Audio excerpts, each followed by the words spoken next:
کچھ مینو مرندہ شوق پسی ایپیسوڈ 14۔ سکندر ولا میں مہوش کی شادی کی تیاریاں ہو رہی تھیں۔ دعوتی کارڈز آگے رکھے تھے۔ ادھر عفت چچی جاذب اور خرم کے پیچھے بھاگ بھاگ کر تھک گئیں۔ سارے کارڈ جلد از جلد لکھ کر تقسیم کر دو۔ آخر تھک ہار کر رفیہ بیگم بریکٹ ساس کو سونپ گئیں کہ وہ جانے اور ان کے بیٹے اور پوتے جانے۔ یہ لڑکا جاذب تو بہت نکما ہو گیا ہے۔ روبی نے اس کی عادتیں بگاڑ دی ہیں۔ ہل کر پانی نہیں پیتا اور ادھر یہ سارا دن گھر سے غائب، اور جو گھر میں آئے تو ایسی سنجیدہ شکل بنا کے بیٹھا ہوتا ہے گویا سارے جہان کی ذمہ داری انہی کے کندھوں پہ آ پڑی ہو۔ مسکرانے کی فرصت تک نہ مل رہی ہو۔ رفیہ بیگم کے ہاتھوں گویا آج سب کی کلاس لگی تھی۔ انہوں نے صوفے پر لیٹے خرم کو گھورا۔ تمہاری شان میں قصیدہ نہیں پڑھ رہی ہوں جو دانت نکال رہے ہو؟ ہنس کھا رہا ہوں، بقول آپ کے مجھے تو مسکرانے کی بھی فرصت نہیں مل رہی۔ وہ اٹھ کر بیٹھ گیا اور ایک گہرا سانس کھینچتے ہوئے قالین پر آلتی پالتی مارے بیٹھی ہنا کو دیکھ کر ہلکے سے آنکھ دبائی۔ عشق نے غالب نکما کر دیا، ورنہ ہم بھی آدمی تھے کام کے۔ کچھ سن رہی ہیں دادی؟ ہنا اسے گھورتے ہوئے رفیہ بیگم کا گھٹنا ہلانے لگی۔ خرم کو یہ کلک ہے کہ مہوش کی شادی کے ساتھ اس کی شادی وادی کا کوئی سلسلہ کیوں نہیں ہو رہا ہے۔ کیا یہ میں نے کب کہا تم سے؟ وہ اچھل کر کھڑا ہو گیا۔ رفیہ بیگم کی اٹھنے والی نگاہوں میں تمسخر اور غصہ دونوں ہی تھے۔ بس یہی کام رہ گیا ہے، پہلے ذمہ دار تو بن جائے۔ یہ سارے کام پڑے ہیں، ہل کر ایک کام نہیں کیا جاتا اور شادی کا شوق چڑھا رہا ہے۔ خدا کا خوف کرو ہنا، وہ بلبلا کر رفیہ بیگم کے تخت پر آ کے بیٹھ گیا۔ یہ سراسر جھوٹ بول رہی ہے دادی۔ بھائی میں سمجھی تمہاری ٹھنڈی سانسوں کا یہی مطلب ہوگا۔ ہنا نے ہنسی دباتے ہوئے کندھے اچکائے۔ صد آفرین، تمہیں بھی سانسوں کا مطلب سمجھ میں آنے لگا ہے۔ وہ استہزائیہ نظروں سے اسے دیکھنے لگا۔ ہنا کھسیانی ہنسی ہنس دی۔ نہیں، میں نے فقط قیاس کیا تھا۔ ویسے یہ کام تو ہمارے سرجن چاچو کو ہی آتا ہوگا۔ اس نے کمرے میں داخل ہوتے طلال کی طرف دیکھ کر ازراہ مذاق کہا، مائنڈ اٹ سسٹر، اس پر 2-3 چرکے لگا کر دوبارہ اس سینے میں فٹ کر دینا ہے۔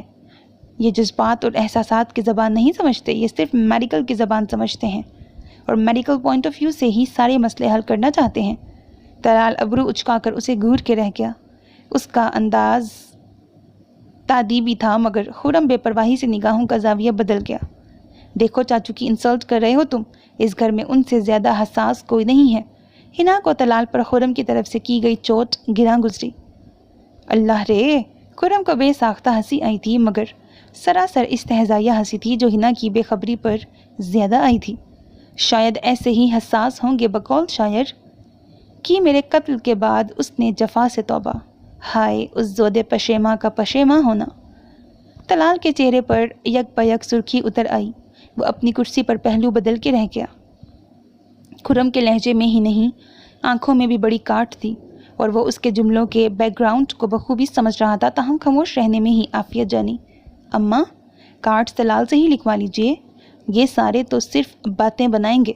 عفت چچی رفیہ بیگم کے کمرے میں داخل ہوتے ہوئے بولی، خدا کا خوف کیجئے چچی حضور، آپ کی صاحبزادی کو شاپنگ کرا کر میرے انجر بنجر ڈھیلے ہو گئے ہیں اور آپ کہہ رہی ہیں میں صرف باتیں بنا رہا ہوں۔ کس قدر افسوس کی بات ہے۔ خرم مصنوعی کرب سے کراہا عفت چچی اسے گھورنے لگی۔ پوچھ لیجئے، 15 دنوں سے آپ کی بہو بیٹیوں کا ڈرائیور بنا ہوا ہوں، مجال ہے سر اٹھانے کی جو فرصت بھی ملی ہو۔ ہائے اللہ، شاپنگ پر تو مجھے بھی جانا ہے۔ شاپنگ کے نام پر ہنا کو اپنی لمبی لسٹ یاد آ گئی۔ ہائے اللہ، مجھے شاپنگ کرنی ہے۔ آرام سے بیٹھو، لمبی لسٹیں لے کر یہیں پر آ جاتی ہو۔ خرم نے اس کی نقل اتارتے ہوئے اسے گھورا، پھر تخت سے اٹھتے ہوئے تنبیہی لہجے میں بولا، میرے سر لگنے کی ضرورت نہیں ہے، آفاق کے ساتھ جانا وہ کس مرض کی دوا ہے، ان کے پاس کہاں ٹائم ہے۔ ہنا منہ بسوری۔ خرم کا یہ صاف انکار اس کے دل میں ترازو ہو گیا تھا۔ جی ہاں، بادشاہت مل گئی ہے نا، جو ٹائم ہی نہیں ہے اس کے پاس۔ شادی کا ٹائم مل گیا، اب ٹائم نہیں مل رہا ہے ذمہ داریاں اٹھانے کا۔ خرم کے اس طرح دل کی بھڑاس نکالنے پر روبی بھابھی اور ہنا ہنسنے لگی۔ طلال بھی بے ساختہ مسکراہٹ کو نہ روک سکا تھا، البتہ رفیہ بیگم اسے خشمگی نظروں سے دیکھنے لگی۔ زبان سنبھال کے بات کرو لڑکے، آخر وہ اس گھر کا داماد ہے۔ اگر انہیں بادشاہت مل جاتی تو وہ فارغ ہی فارغ ہوتے، بلکہ میں بھی ملکہ ہوتے ہوئے سارے کام کنیزوں سے کروا لیتی، خود کیوں خوار ہوتی۔ ہنا نے اسے چڑھایا۔ ملکہ، لفظ ملکہ پر اس نے یوں استہزائیہ سانس کھینچی کہ ہنا کھسیا کے رہ گئی۔ خیر مجھے کوئی شوق ہے بھی نہیں ملکہ بننے کا، وہ جلدی سے بولی۔ شوق ہو تب بھی کون بنا رہا ہے؟ خرم خدا کے لیے یہ فضول باتیں چھوڑ دو اور ادھر آ کے بیٹھو۔ ہنا تمہیں سوائے باتیں بگاڑنے کے کوئی کام نہیں ہے؟ جاؤ جا کر مہوش اور نازش کا ہاتھ بٹاؤ۔ ڈیرا جما کے بیٹھ جاتی ہے۔ رفیہ بیگم نے تنگ آ کر اسے جھڑکا۔ خرم شرافت سے جا کر ان کے پہلو میں بیٹھ گیا اور سعادت مندی سے سر جھکا لیا۔ ایکٹنگ دیکھو اس کی۔ ہنا نے اسے کھا جانے والی نظروں سے دیکھا اور جھلا کر کمرے سے نکل گئی۔ طلال اور لالی کے سسرال میں یہ کارڈز تمہیں پہنچانے ہیں۔ اب دن زیادہ رہتے نہیں ہیں، کل یا پرسوں کوئی دن جانے کا رکھ لو، وہ بے حد سنجیدگی سے خرم سے کہہ رہی تھیں۔ خرم نے ایک ہلکی سی سانس بھر کر طلال کی طرف بے ساختہ دیکھا۔ چاچو کی بھی ساتھ ہی رخصتی ہو جاتی تو اچھا ہوتا، ذرا ہم بھی موج اڑا لیتے۔ اس کی رخصتی سے تمہیں کیا موج ہوگی؟ ذرا ہمیں بھی تو پتہ چلے۔ روبی بھابھی حسنہ کے چھوٹے بچے کو دلیا کھلا رہی تھیں، اس کی بات پر کھلکھلائیں۔ اسے بس یوں ہی فضول بولنے کی عادت ہے۔ طلال نے اسے ترش نظروں سے گھورا۔ خرم کی بات پر رفیہ بیگم کا دل یک لخت اداس ہو گیا۔ ایک افسردہ سانس ان کی سینے کی تہہ سے نکلی تھی۔ طلال اخبار سمیٹ کر کمرے سے نکل گیا۔ ہماری طرف سے تو ساری تیاریاں مکمل تھیں، خدا جانے اسد کی عقل کو کیا ہو گیا ہے۔ خیر دیر میں خیر ہے۔ انہوں نے بات ختم کر دی، پھر کارڈز پر نظر ڈال کر بولی، لڑکے تم مجھے دوسری باتوں میں نہ الجھاؤ، پہلے ہی میرا دماغ الجھا ہوا ہے۔ یہ کارڈ اٹھاؤ اور لے جاؤ۔ ایک ہفتے کے اندر اندر انہیں تقسیم کرنا تمہاری اور جاذب کی ذمہ داری ہے۔ اب میں کوئی تاخیر نہ دیکھوں۔ ان کا لہجہ حکمیہ تھا۔ خرم نے سعادت مندی سے سر کو خم دے کر کارڈز سمیٹ کر اٹھا لیے اور کمرے سے نکلتے نکلتے رکا اور روبی بھابھی کی دبی دبی ہنسی پر انہیں گھورتا ہوا باہر نکل گیا۔ وہ دوسرے دن ہی اسلام آباد جا رہا تھا۔ ہنا بھی اس کے سر ہو گئی۔ میں بھی آؤں گی تمہارے ساتھ خرم۔ اس کا ارادہ تھا روشانہ کو وہ اپنے ساتھ زبردستی پکڑ کر لے آئے گی تاکہ مہوش کی شادی میں کچھ رونق ہو سکے، کچھ نہیں تو طلال کے دل کی رونق بڑھ جاتی۔ تم جا کر کیا کرو گی؟ روشانہ کو زبردستی پکڑ کر لے آؤں گی، میرے کہنے پر وہ ضرور آ جائے گی میرے ہمراہ۔ پلوشا تمہاری ستیلی ہے کہ اسے ساتھ نہیں لاؤ گی؟ خرم نے اس پر آنکھیں نکالیں۔ پلوشا کو اسد انکل نے منع کر رکھا ہے، وہ بارات کے دن ہی آئے گی ان کے ہمراہ۔ ہنا نے صاف جھوٹ بولا تھا جو خرم کے سینے میں تیر بن کر پیوست ہو گیا۔ ہنا مہوش کو تائیدی نظروں سے دیکھ رہی تھی۔ کیوں مہوش؟ کہا تھا نا ہم سے پلوشا نے کہ اس کے پاپا نے اسے منع کر رکھا ہے۔ ہاں دراصل انہیں خرم پر اعتبار نہیں ہے۔ مہوش چپس چباتے ہوئے اطمینان سے بولی، ارے جائیں، ادھر میں بھی ان کی بیٹی کے دیدار کو ترس نہیں رہا ہوں۔ آئے تو آئے، نہ آئے تو میری بلا سے۔ اعتبار نہیں ہے؟ ایسے کیا سرخاب کے پر لگے ہیں ان کی دختر نیک اختر میں؟ خرم جھلس کے وہاں سے چلا گیا۔ وہ دونوں ہاتھ مار کر کھلکھلا پڑی۔ سیدھا دل پہ لگا ہے۔ اب خیر نہیں وشی کی، جاتے ہی بیچاری کے سر ہو جائے گا۔ ہنا کو بے تحاشا ہنسی آ رہی تھی۔ خرم کا جھلسنا کڑنا اسے خوب لطف دے گیا تھا۔ میں نے سوچا ہے مہوش، اب کے روشانہ اور طلال چاچو کو بھی بخشنا نہیں ہے۔ ان دونوں کے خوب نہ کرے کروائیں گے، پتہ نہیں کیا کروائیں گے۔ ہنا کشن گود میں دبا کر اس کے ساتھ لگ کے بیٹھ گئی اور چپس پر خود بھی ہاتھ صاف کرتے ہوئے بولی، سدھر جاؤ ہنا، چاچو تمہاری پٹائی کر دیں گے۔ ارے جاؤ، خامخواہ پٹائی کریں گے، بلکہ وہ تو دل سے مجھے دعائیں دیں گے کہ ان کی بھتیجی ان کی راہیں آسان کر رہی ہے۔ ویسے بھی یہ روشنی بنتی بہت ہے، اب کہ مجھے اسے چھوڑنا نہیں ہے، ساری شرم تو گویا اسی پر ختم ہو گئی ہے۔ ہاں تو شرم کوئی بری چیز نہیں ہے، تم ہی ہو گئی ہو شادی کے بعد بےہودہ۔ مہوش نے اسے شرم دلائی۔ بھائی اس میں بےہودگی کی کیا بات ہے؟ آخر وہ روشانہ کے محرم ہیں، کوئی غیر شرعی رشتہ تو ہے نہیں نا۔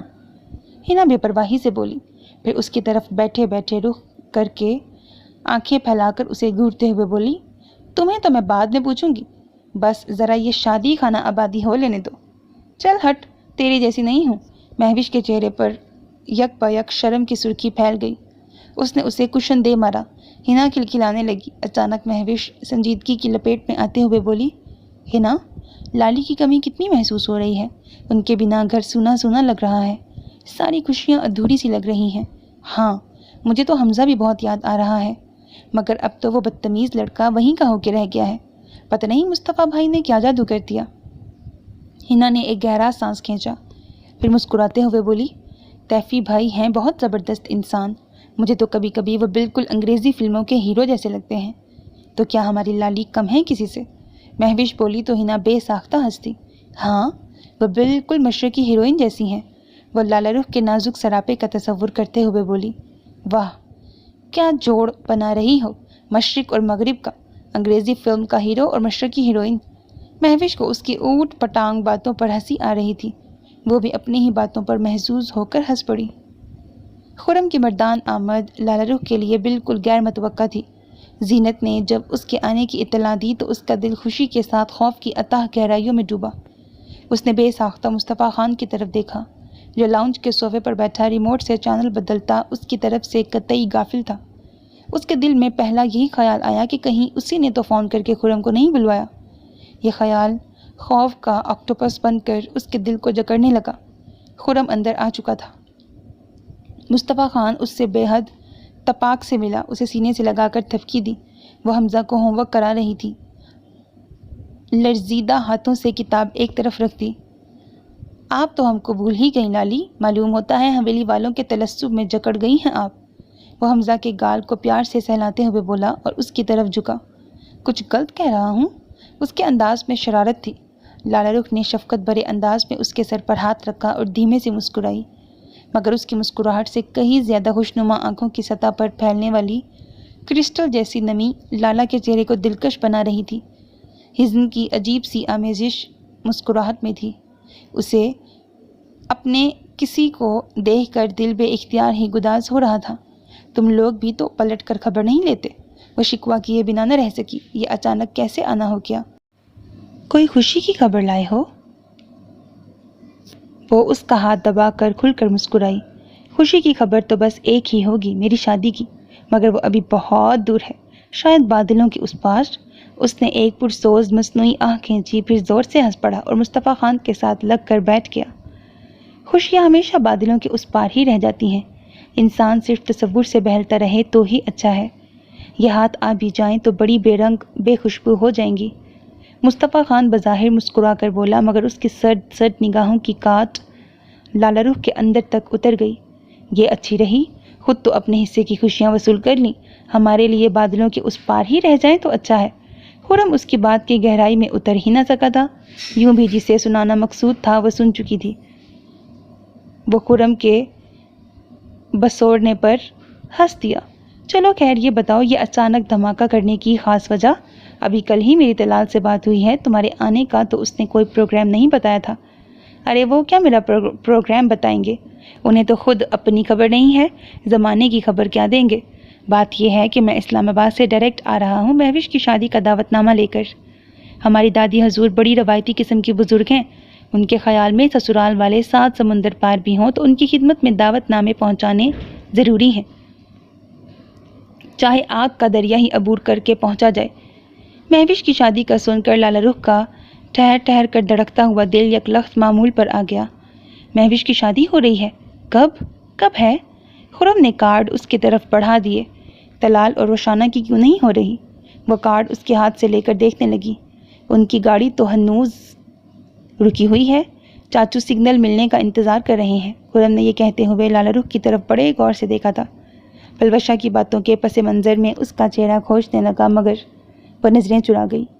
چلو پہلے ایک سے تو خیر سے نپٹ لیں، اس کی بھی ہوتی رہے گی۔ روشانہ کی ابھی ایجوکیشن بھی تو مکمل نہیں ہوئی نا۔ اچھا تم بیٹھو، میں مورے کو تمہارے آنے کی اطلاع دے آؤں۔ وہ سرد سے ٹی وی لاؤنج سے نکل گئی۔ خرم ہونٹ نیچے ہلتے پردے کو دیکھنے لگا، پھر سر کو خفیف سی جنبش دے کر مصطفیٰ خان سے ادھر ادھر کی باتیں کرنے لگا۔ شام تک مجتبیٰ اور شہباز بھی آ گئے تو ان کی محفل خوب جم گئی۔ خرم کی دلچسپ اور بزلہ سنج باتوں نے ایک عرصے بعد حویلی کے در و دیوار کو ہنسایا تھا۔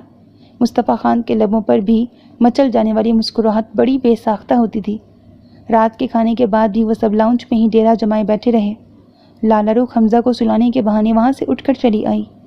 مہوش کی شادی کا سن کر اسے عجیب سی تقویت ملی تھی، اسے لگا جیسے اس کا بھرم خدا نے رکھ لیا ہو۔ وہ میکے آ کر غیر معینہ مدت تک ٹھہرنے کا جواز تلاش کرتے کرتے تھک سی گئی تھی۔ وہ نہیں جانتی تھی کہ اس کی زندگی آگے کون سا رخ اختیار کرے گی۔ مصطفیٰ خان کا یہ اشتعال کہاں جا کر تھمے گا اور اسے کتنے دن میکے رہنا پڑے گا۔ وہ تو اسے منانے کے تمام جتن کر چکی تھی، مگر وہ اسے حویلی سے نکالنے کے در پہ تھا۔ ایسے میں وہ میکے آ کر خصوصاً رفیہ بیگم کو کیا جواز دیتی؟ وہ تو ہفتہ بھر بعد ہی اس کے سر ہو جاتی تھی۔ کتنے دنوں کے لیے آئی ہو؟ کب جاؤ گی؟ کوئی مسئلہ تو نہیں کھڑا ہو گیا؟ شوہر کو کیوں اکیلا چھوڑ کر آئی ہو؟ وہ خود کیوں نہیں آتا؟ تمہاری ساس بوڑھی ہیں، انہیں تمہاری ضرورت رہتی ہوگی، وغیرہ وغیرہ۔ ان کے خیال میں بیاہی عورت کا اتنے دنوں بے وجہ میکے پڑا رہنا اچھی بات نہیں ہے۔ اسی طرح کی بہت سی باتیں اسے پریشان کیے رکھتی۔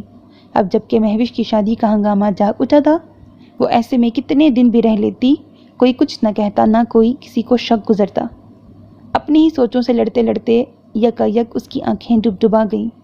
عورت کا شاید کوئی گھر نہیں ہوتا، اس کے اپنے پیروں کے نیچے کوئی زمین نہیں ہوتی جہاں وہ اپنے پیر جما کر کھڑی رہ سکے، جس خطے پر مکمل اس کا تسلط ہو۔ وہ تو شاید پانیوں میں تیرتی رہتی ہے، کون سی لہر اسے ڈبو دے، کون سی لہر اسے ساحل پر پھینک دے۔ اس نے حمزہ کے بال سہلاتے ہوئے اس کے سر پر اپنے لب رکھ دیے۔ اچانک فون کی بیل چیخ اٹھی۔ حمزہ سو چکا تھا۔ وہ اس پر چادر پھیلا کر اٹھی، مگر کمرے میں داخل ہوتے مصطفیٰ خان کو دیکھ کر اس کے قدم ٹھٹک گئے۔ وہ اس پر ایک کاٹ دار نظر ڈال کر ریسیور اٹھا چکا تھا۔ ہیلو ہیلو کہنے پر دوسری طرف سے کوئی جواب موصول نہیں ہوا تھا۔ غالباً تبھی اس کی کشادہ پیشانی شکن آلود ہو گئی تھی۔ لگتا ہے اسے میری آواز پسند نہیں آئی، شاید وہ کسی اور کی آواز سننے کا متمنی ہوگا۔ ریسیور کریڈل پر ڈالتے ہوئے وہ استہزائیہ ہنسا، مگر اس استہزائیہ مسکراہٹ میں کھولن زیادہ تھی۔ وہ اپنی جگہ پتھر کی طرح کھڑی رہ گئی۔ اس کا دل سینے میں شک ہو رہا تھا۔ اب تو اسے فون کی گھنٹیوں سے ہی وحشت ہونے لگی تھی۔ ہر بجنے والی گھنٹی پر اسے سیف الرحمن کا گمان گزرتا۔ ایک خوف کی تلوار مسلسل اسے اپنے سر پر ٹنگی محسوس ہونے لگی تھی۔ خرم تمہارے میکے سے آیا ہے، اتنی دور سے، اور تم اندر آ کر بیٹھ گئی ہو۔ اب کیا اخلاقیات بھی میں ہی تمہیں سکھاؤں گا؟ وہ اسے مشکوک نظروں سے دیکھ رہا تھا۔ یا لالہ رخ کو ہی ایسا لگا۔ میں حمزہ کو سلانے آئی تھی، وہ مزاحمتی لہجے میں بولی۔ کل سنڈے ہے، اسے کون سا اسکول جانا ہے؟ اس پر ایک گرم نگاہ ڈال کر وہ رخ موڑ گیا اور کلائی سے رسٹ واچ اتار کر بیڈ پہ پھینکی اور وارڈروب کھول کر اپنا شلوار سوٹ نکالنے لگا۔ میں نے آپ کے کپڑے باتھ روم میں رکھ دیے ہیں۔ اس کا ہاتھ ٹھٹک گیا۔ دوسرے پل ہاتھ میں آئے سوٹ کا اس نے گولا بنا کر دوبارہ وارڈروب میں ہی پھینکا۔ کتنی بار کہا ہے تمہیں؟ ایسی مہربانیاں مت کرو میرے ساتھ، میں عادی نہیں ہوں تمہاری ان عنایتوں اور مہربانیوں کا۔ سلگ کر وارڈروب کا دروازہ پوری طاقت سے بند کیا۔ یہ مہربانیاں نہیں، میرا فرض ہے۔ خوب، بڑی جلدی تمہیں اپنے فرائض کی ادائیگی کا خیال آ گیا۔ وہ باتھ روم کی طرف بڑھتے ہوئے بے ساختہ ہنسا تھا۔ لالہ رخ اہانت کے احساس سے کٹ کر رہ گئی۔ کتنا بدل گیا تھا وہ! کہاں تو اس کی تلخ باتوں کو مسکراہٹ سے سہ جاتا تھا، اس کی ناگواری اور بے مہری کو نظر انداز کرتا رہا تھا، مگر یہ شخص تو کوئی اور ہی تھا۔ یہ تو ایسا چٹکا ہوا کانچ ہو رہا تھا جو چھو لینے پر زخم ڈال دیتا تھا، لہو لہو کر ڈالتا تھا۔ وہ باتھ روم کے بند دروازے کو مجروح نظروں سے تکتی رہ گئی۔ ہر سمندر کا ایک ساحل ہے، ہجر کی رات کا کنارہ نہیں۔ وہ نہیں ملتا ایک بار ہمیں، اور یہ زندگی دوبارہ نہیں۔ تم کل خرم کے ساتھ ہی چلی جانا۔ رات وہ اپنا تکیہ اٹھائے اسٹڈی روم کی طرف بڑھتے ہوئے اس سے کہہ رہا تھا۔ وہ بیڈ کے کنارے مجرمانہ انداز میں سر جھکائے بیٹھی تھی، تڑپ کر اسے دیکھنے لگی۔ میں خرم سے کہہ دوں گا، شام کی فلائٹ ہے اس کی۔ میں تمہاری سیٹ بھی کنفرم کرا دیتا ہوں۔ اس کا سرد سرد لہجہ لالہ رخ کے دل میں شگاف ڈالنے لگا۔ ابھی مہوش کی شادی میں بہت دن ہیں، میں کچھ ٹھہر کر جانا چاہتی ہوں۔ اس کا لہجہ ملتجی تھا۔ جب جانا ہی ٹھہرا تو دیر سویر کیا؟ وہ رکھائی سے رخ پھیر گیا۔ پلیز مصطفیٰ، کیا آپ یہ سب بھول نہیں سکتے؟ مجھے ایک بار معافی نہیں دے سکتے؟ پتہ نہیں اس کی انا جانے کہاں جا سوئی تھی۔ اب تو پیش نظر صرف اور صرف اس رشتے کی بقا کا خیال تھا۔ جواباً وہ گھائل انداز میں ہنسا۔ کس بات کی معافی دے دوں؟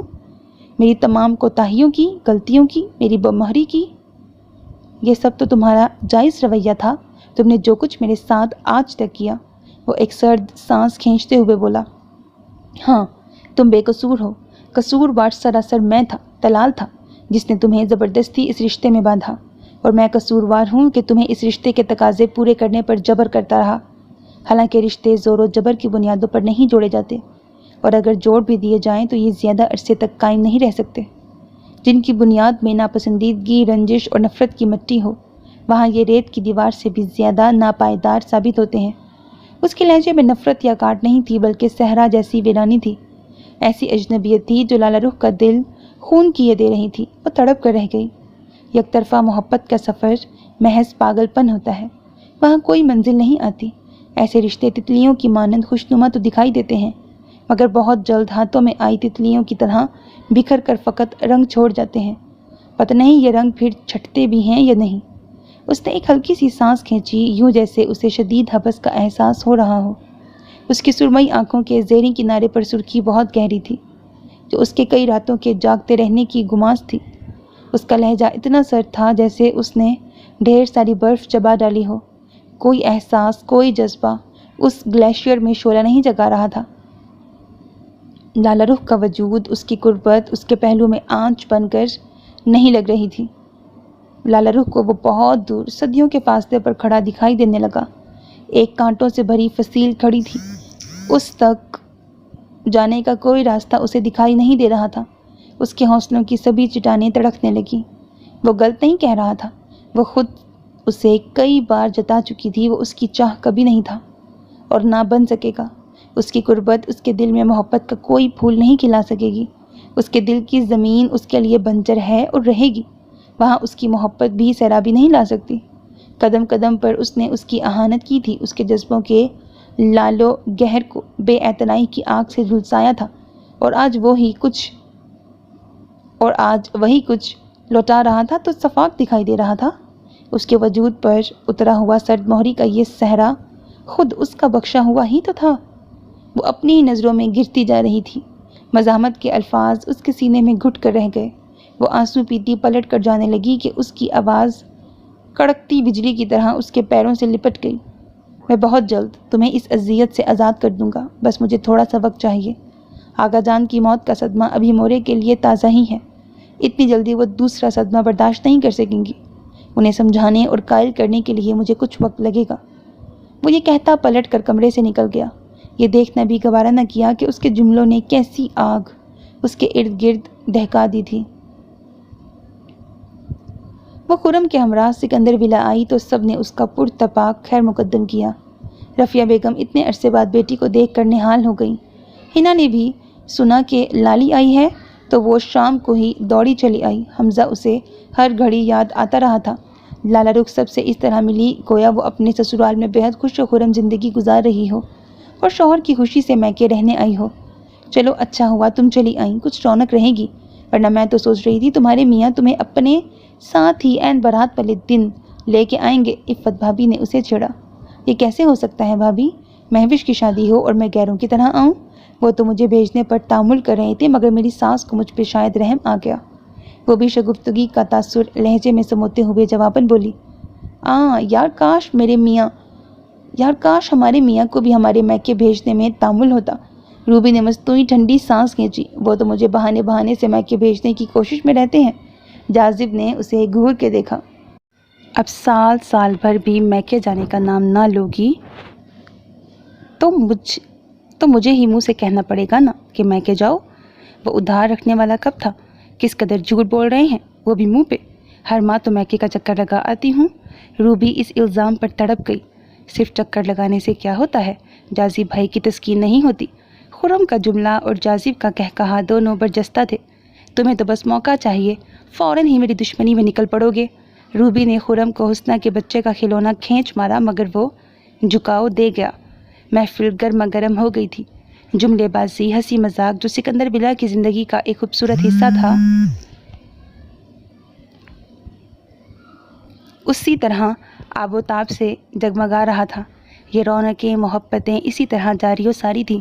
ہر کوئی زندگی سے اپنے حصے کی خوشیاں کشید کر رہا تھا۔ ہر کوئی شاد اور مطمئن تھا۔ لالہ رخ کے دل کی فضا میں نم آلود ہوائیں سرسرانے لگیں۔ ایک اس کا دل ہی تو لہو ہوا تھا۔ زندگی سے ایک وہی اپنا حصہ وصول نہ کر پائی تھی، باقی تو سب دنیا کا کاروبار اسی طرح جاری و ساری تھا۔